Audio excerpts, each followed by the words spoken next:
Hi there, Jeff Mack here. I haven't shot a video in quite some time.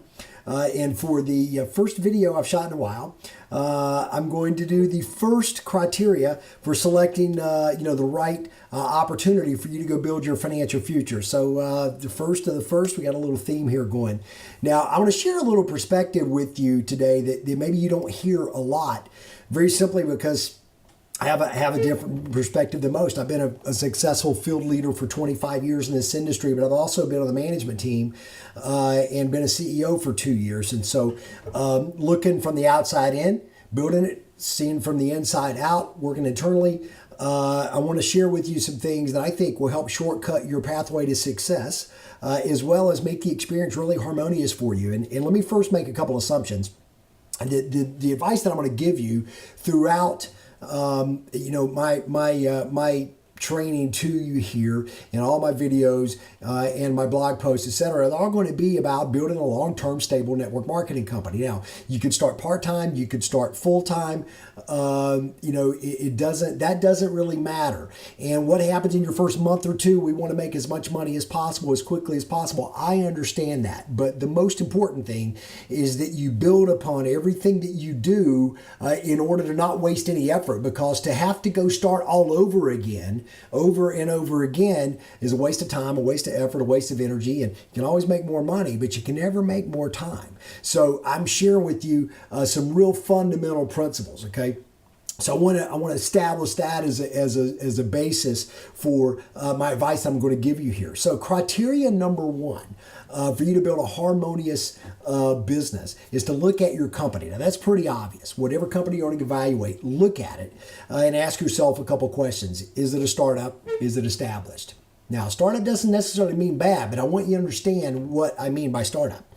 To me, a startup is any company that is less than 5 years old and that is doing less than $50 million a year in business. So if it's 7 years old and doing $60 million in business or $40 million in business, that's still not a startup to me. If it's 7 years old and doing $20 million a year in business, that to me is still a startup. It's still a little bit unproven in certain respects in terms of are you going to be able to get your accomplish your objectives. If the company's 2 years old and doing $100 million a year in business, that to me is not necessarily a startup. Again, assuming there's good fundamentals to the product line, and we'll talk about that, in another video.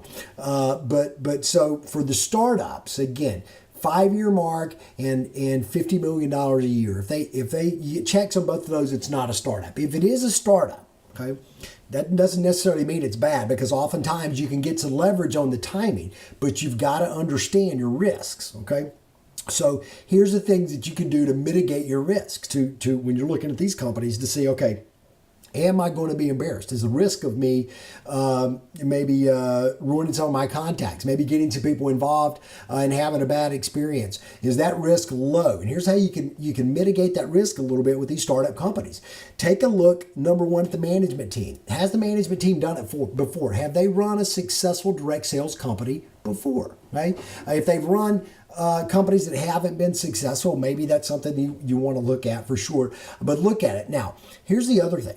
And even when someone is a company that's coming out of the gate today, and assuming they were well financed and had a decent product, and we'll get into that in a different post. If their management team has done it before successfully, and here's really important, if they've done it before successfully together as a unit, where they've got great chemistry, they know how each other works, and they've done it successfully together, that is a company that I would bet on them being successful. That intangible chemistry is something that very few people consider, but I can tell you, I know it. It is something that can't be replaced, and so look for that. If that happens, and you got perhaps a gem in the making per se. If they haven't done it yet together before, until they prove that they can, it's still a little bit risky. Now, you also want to look at the company's financing. Now, it's going to be hard to really find tangible numbers as to what kind of money is pledged. Companies, very few, particularly startups, are very insecure, should I say, about divulging that information. In a lot of cases, there are good reasons why that is. But the fact of the matter is, you should be able to tie that company's financial success to the success of an investor or an investor group. And so then you look at that investor or investor group. So if you can't find how much money's pledged, and if they don't use those numbers, and if they use those numbers, it should be in the millions. Not the hundreds of thousands and not 1 million. It should be in the millions. But if they don't share those tangible numbers, look at the track record of the investment group or the face of that investment group or the individual investor. Have they been successful before? Do they have a track record of of cutting their losses in a short period of time, 6 months or 1 year? Because sometimes companies take 2, 3, 4 years to really get their feet underneath them.